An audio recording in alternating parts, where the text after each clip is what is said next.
Segu. My name is John Satdagayondu Daibo, and I'm here to announce the Truth and Reconciliation workout from CrossFit. And I speak on the behalf of my community gym, which is Kahnawake CrossFit, and I speak for CrossFit Indigenous. I'm not going to dress in an orange shirt, or I'm not going to dress in some kind of stereotypical Indigenous. I'm going to dress exactly how I want to, and that's how I decide to present myself. I don't believe that it's necessarily an orange shirt that's going to change or make the change in the world or bring what we would actually call truth and reconciliation to our world. I think that it's a nice gesture, sure, but there's a lot more to it than just wearing a shirt. And I will get to what all of you CrossFit fanatics might be waiting for, is the workout. But I feel like this might be a time that I can talk of a message that CrossFit has fortunately allowed me to have a platform. So maybe that's what I'll do. And I've been thinking about what it is, what truth and reconciliation is and what it means, how to define it, and what does it actually mean to me. And for those of you who are concerned about what it is, and you may not be Indigenous, but you wear the shirts on Orange Shirt Day only, and you say that you're for Indigenous people and you understand and you care, but the day after you take the shirt off and it doesn't really stay with you like it would with me and my people. So let's talk about that before we start. What is the truth? Well, the truth is there's a lot of stuff that has happened to us as Indigenous people, and I like to call myself a Mohawk person, somebody that's Haudenosaunee from the 5 nations, 6 nations, depending on where you look at history, confederacy. And I don't just see myself as somebody who you should feel bad for. If anything, I see myself as somebody who holds a lot of power and some lost knowledge and strength that the world might actually need. And I'll tell you a story about what I'm talking about. And like I said, CrossFit has allowed me to express the powers that we have as 5 nations people and Iroquois people. So I don't remember what year it was, but maybe 2 or 3 years ago, CrossFit had invited me, to go to what's called an affiliate summit. And the affiliate summit was a gathering of CrossFit gyms in the area, in the region. And we would talk about basically ideas of CrossFit and how can we make our affiliates more, how can we bring more people in, basically, right? Talk of business, talk of relationships. And part of this, and part of the reason why I think I was invited, was because they wanted to hold what is called a land acknowledgement. And it's a nice gesture. And but they had asked me to, or can I present it with drum and song? They asked if I can play a drum. And I said, no, I don't really know how to do that. So right off the bat, it was kind of like, are you doing this for us, or are you doing this for you? And I show up. Anyways, I forgive fairly easily. So we go to the affiliate summit, and I'm supposed to do an opening for this whole meeting. There's about 100 people from different affiliates there. And I was supposed to get up first. And there was a guy from the States, America, that had went up before me, and he wasn't supposed to. My partner, who had brought me there at the time, he was very frustrated at it. And I said to him, I remember turning to him and just saying, let's see what he has to say, and I'll follow up with that. And basically this man had went up there and he started off with a selling point. He started a story about a man standing high in a mountain and looking down and looking for this and looking for answers. He had a story that he wanted to tell. And then eventually the end of that story was the key to a good affiliate and the key to bringing community together is to care about them. And I found that so silly to hear that. Like he was trying to sell the idea that you have to care about somebody.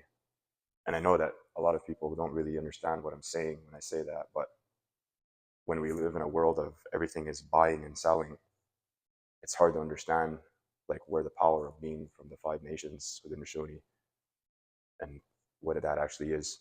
So he comes down, I go up. I told them that they had asked me, the organizers of the affiliate summit had asked me to play a drum, and I kind of made a joke about it, like I don't really do that. And what I wanted to what I wanted to share was obviously I acknowledged, or I had shared the story about being from Kahnawake, being a Mohawk person, but it really didn't mean much. Sometimes it feels like the land acknowledgement is just a sell. Like I said, it's a sell. It's a good way to make people think that you're in it for good. If you're a company, if you're a business that says we should do a land acknowledgement and we should look like we're supporting the Indigenous people, it's a really good sell. Very good strategy. So, anyways, I had said that. I had said from Kahnawake, and this is Mohawk territory. Even saying that sometimes it is, but is it? You know, I end up telling them about the Ohandu Gayadekwa and how we give thanks to everything and how we're supposed to do that all the time. And there's a reason why we connect to everything. We connect to the earth, we connect to the sun, we connect to the animals, we connect to everything in nature, we connect to the moon. And it's very simple when you really just kind of think about it, is if we can connect ourselves to everything around us, then we'll care about it that much more.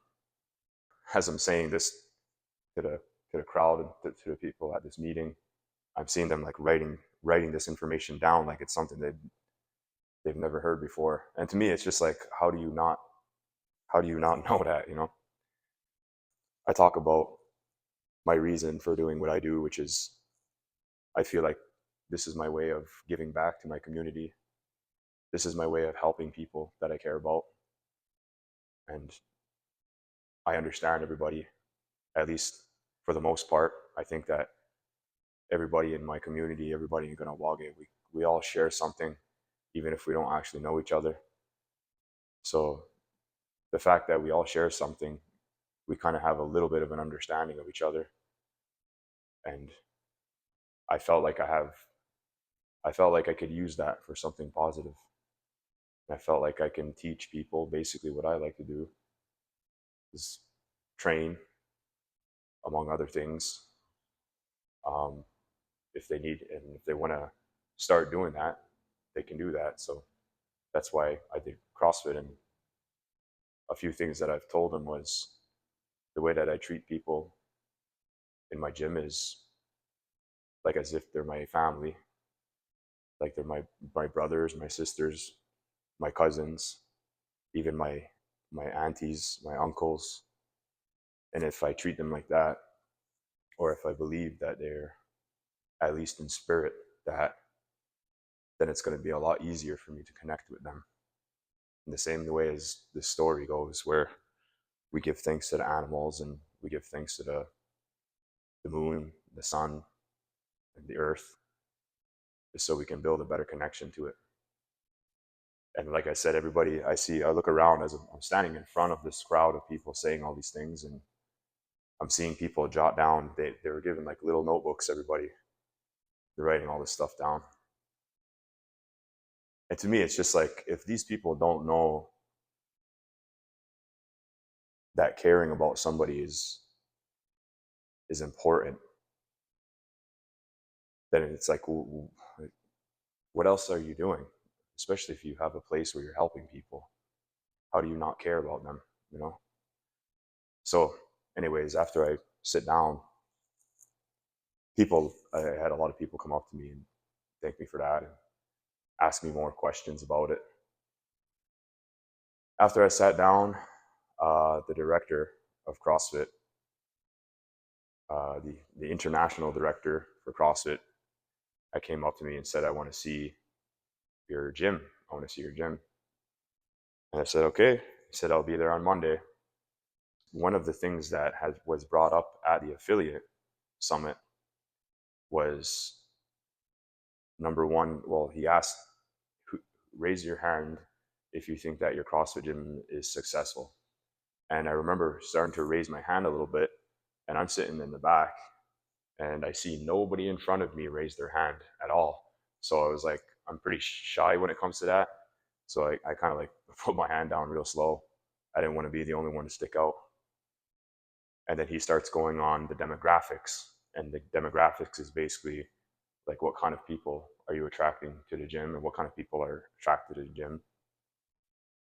And he said that all over Canada, the demographic is mostly men who are aged from like 25 to 35 years old that take up most of the gyms. And when I had went up and spoke, I told everybody how we have like a seniors class, we have a teen class, now we have a kids class, and we have a lot of women actually that come to the gym. So I think that's what, going back to what I said about the director coming to me and asking me to see the gym, I think that's why he was interested, because he knew that there was something that was different that I was doing that was attracting the demographics that CrossFit actually wants to attract. So anyways, they come over, they come see, and they were here and they're amazed at the gym that we have. And they're asking me like, well, how does this happen? How does this work? And I said, there's a lot of, well, number one is we're a small community. Another thing is we all have the same, as much as we like to think we're different from each other, we all carry essentially the same types of traumas here, the same types of problems. So when I create a space where we can kind of talk about that, communicate that, and I can understand them, a lot of these people that come here. Like, knowing the type of people that we're very competitive, and we're very, like, there are a lot of people who feel the need to prove themselves.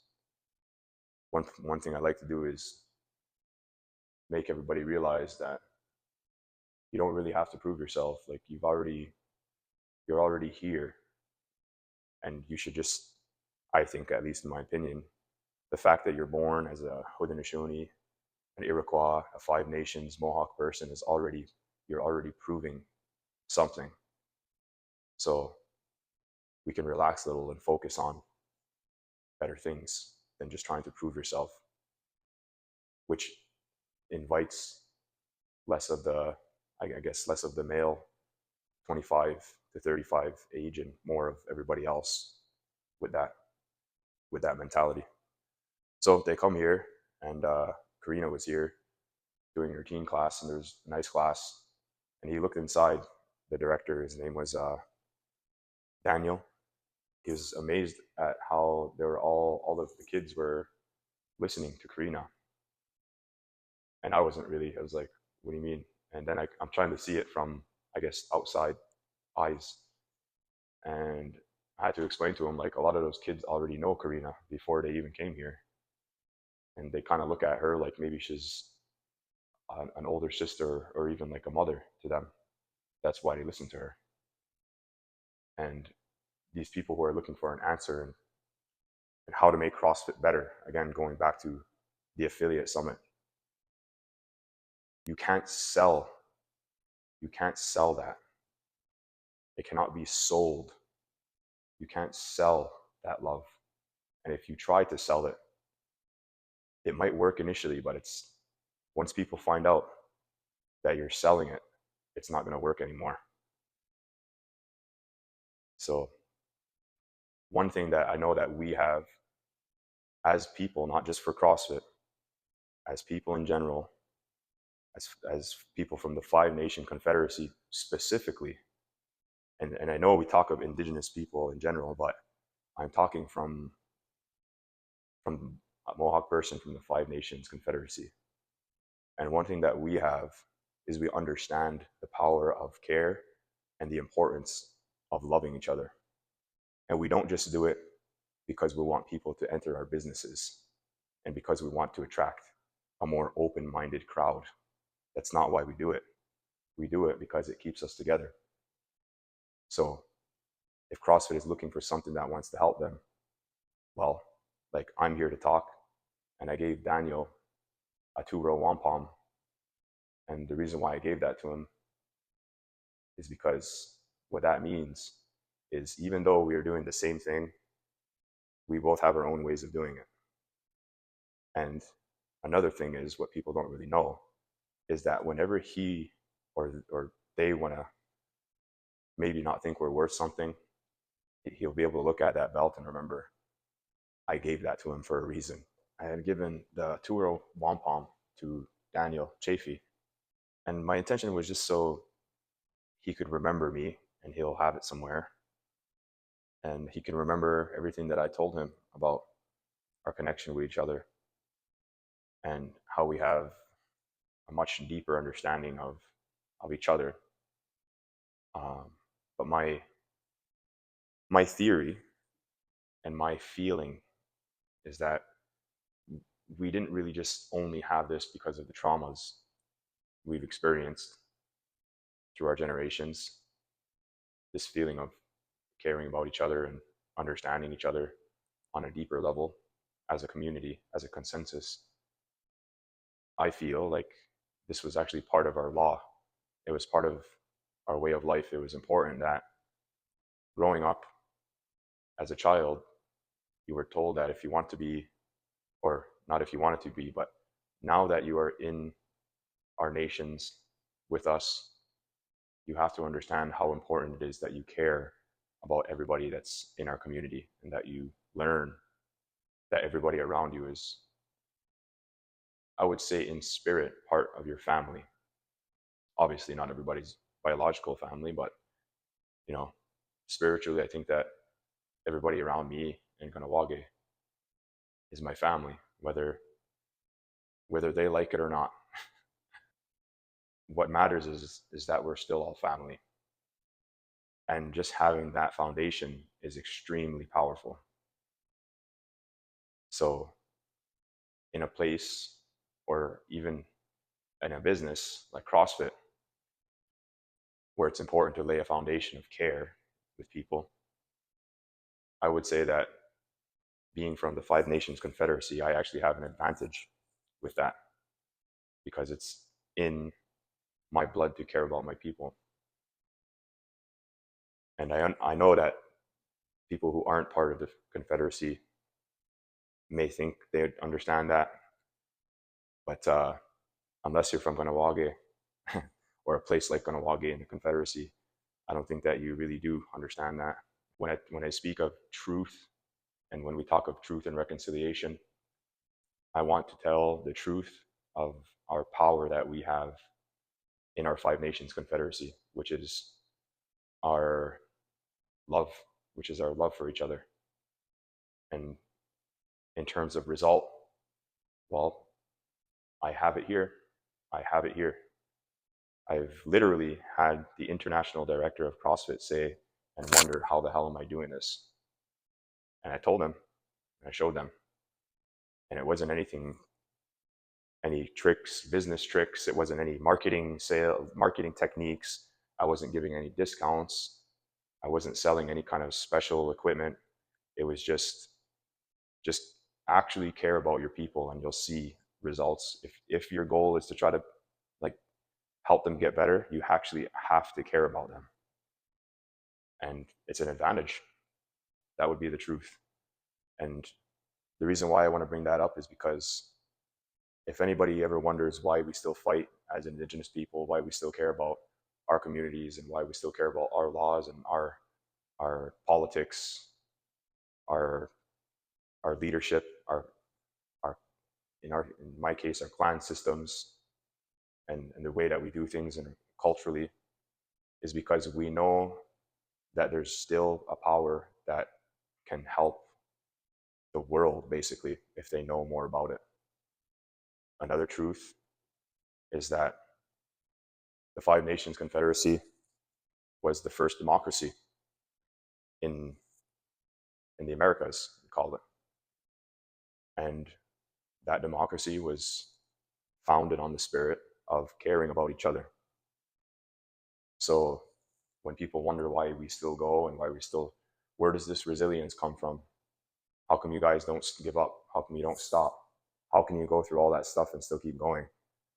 It's because we know that there's something that's very important to protect. That's why. So when we talk of Truth and Reconciliation Day, and we talk of the day schools and the residential schools, and all of the tragic things that happened to my ancestors and my brothers and my sisters and my aunties and my uncles and my fathers and my mothers and my cousins, and we wonder how they can get over it and how to get through it. Well, resilience and belief in self, belief in our communities. I think my ancestors, which would be those people, all the time, for allowing me to, if it wasn't for them, I wouldn't be here today, being able to do what I do. And I give thanks to that by doing something that's good and talking about it and telling the truth about it is one of the things that, unfortunately, for some people, I'm good at, even if they don't want to hear it sometimes. As you notice, I'm not really wearing an orange shirt, but I think that just telling those types of truth contributes to the cause a lot more than just wearing an orange shirt. And I know that's going to be hard to hear for some people, but as a Five Nations, as a Mohawk person, this is how I feel. And it is nice, it's very kind to have people acknowledge by wearing the shirts and showing that they're aware of it. But there's more to that, which brings me to reconciliation. So what is it that we can do to move forward is basically what reconciliation would mean. We have to see it from two places. Reconciliation for people who it didn't happen to, and reconciliation for people that it did. There's two places. And the place of the people that it didn't happen to, I think when it comes to reconciliation is, I guess, dipping your foot in could be wearing an orange shirt. But then after that, when that one day disappears, what else are you doing? If you really care about that cause. Like I said earlier, there was a man who tried to sell caring about people. And is this a case of buying and selling? I'll just to get in your mind, like Karina had recently, had just reminded me that around this time of the year, Walmart starts selling orange t-shirts. Like I said, it's a very good way to market, and it's smart. I give it to them. You want to make money? You do it today. You do it like that. That's how you do it. You sell it. You sell the idea. You market to the idea. But what happens when it goes away? They stop selling it, and then maybe 50% off, and until next year. But the reality is, it doesn't work like that for a lot of us. So if you're on the outside and you're looking into Indigenous people and you want to give back or you care, I would say the best thing that you can do is just, when you see my people, when you see them, just give them as much respect as you can, and you treat them like a normal person, and you don't pity them. We don't need pity. Like I said, we have a lot of strength already. Respect them for anything that they want to do, and don't, the racism thing, let's not do that. And honestly, just like I said with the two row wampum, just just it's almost like, to me, it's just let us keep doing our own thing. That's the best way you can reconcile, I think I would say. And the hardest part of reconciliation, I don't think it comes from the outside, the people who it didn't happen to. The real work is going to come from the people, my people, who it happened to. The reconciliation, the forgiveness of others to others, and the forgiveness of self, and the trust in others, the trust in self. Just because bad things have happened to you, it doesn't mean that you can't do it anymore. It doesn't mean that you're below anybody else. And it doesn't mean that you're not worth anything. If anything, we can flip it around and we can say that if it wasn't for our ancestors who have been through those things, um, we wouldn't have the strength that we have today to be able to understand what it truly means to be resilient. And we could love even stronger than we've ever had because of all of the things that have happened to our families. And we can bring ourselves together even more and even closer because of these things. I don't think that being a victim for too long is the answer. I think that we have to remember how strong we are. I think that we have to remember the things that we can do, the things that we can provide. What we can do together is understand each other a little bit more. Understand that in today's age, even though we do carry fundamental beliefs and cultural beliefs and practices and traditions, I think it's important to understand that we are different from before, and that's okay. We're allowed to be a little bit different as long as we continue to understand and love each other, regardless of our differences. We're going to be able to reconcile in terms of like the truth and reconciliation for us. And by us, I mean Indigenous people. It's important to realize that our own well-being and our own physical and mental health it's not up to other people to do that for us. It's up to us to make those changes. And as hard as it can be sometimes, as long as we have ourselves and our families to remind us, then we can continue to be strong and we can continue to love each other. That's basically our superpower, is the love which held and holds the Five Nations Confederacy together. It's very important to remember that. So when it comes to truth and reconciliation, it's not just a one way to look at it.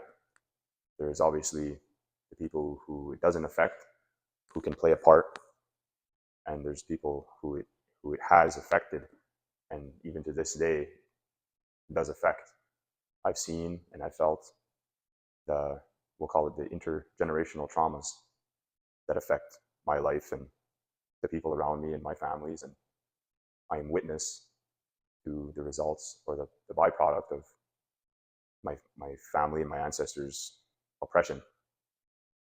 And I know that really the only way to, I guess, come through that is to forgive them, forgive myself, and love the people around me as much as possible, and care as much as I can, give as much as I can, and make sure I can continue doing that as long as possible. And I try to make sure that the younger people and the younger ones see me and hear me as someone they can feel peace around and feel protected. And I think that that's my way of contribution to the reconciliation. In terms of an orange shirt, like I said, there's a lot more to it. The orange shirt is a very kind gesture, and I understand it, I respect it, and I love the idea. but there's always a place to move forward. And I think that's where I'm coming from is, well, what is there more to do when it comes to truth and reconciliation? And that's just being able to actually identify uh, the people that have been oppressed and understand what they've been through, understand that their resilience is to be admired, and respect them as much as possible. If I were to give homework to people that don't understand us, I would say take time to learn about the Five Nations Confederacy as much as you can. And you might realize that there's something that you missed during history class that's actually very important in this place, in this area of the world. And you'll see why we are so resilient. The workout, I guess, I'm choosing to make for CrossFit, again, we're going back, I'm not even talking of CrossFit anymore, but we'll use CrossFit as a place of healing, I guess, and we can use it as a reminder, and we can use it as a place to feel strong and come together. So the workout I'll make is going to be something symbolic. If any of you aren't aware of this little bit of history that happened right here in Kahnawake, Montreal, around this area in 1990, July 11th, basically our sister community was trying to protect a sacred burial ground from having a golf course put on top of it. And that's just not allowed in a capitalistic world, right? So people stood their ground, and it eventually escalated into a very traumatic event where the Canadian Army actually went in, tried to remove or take the land from the land protectors.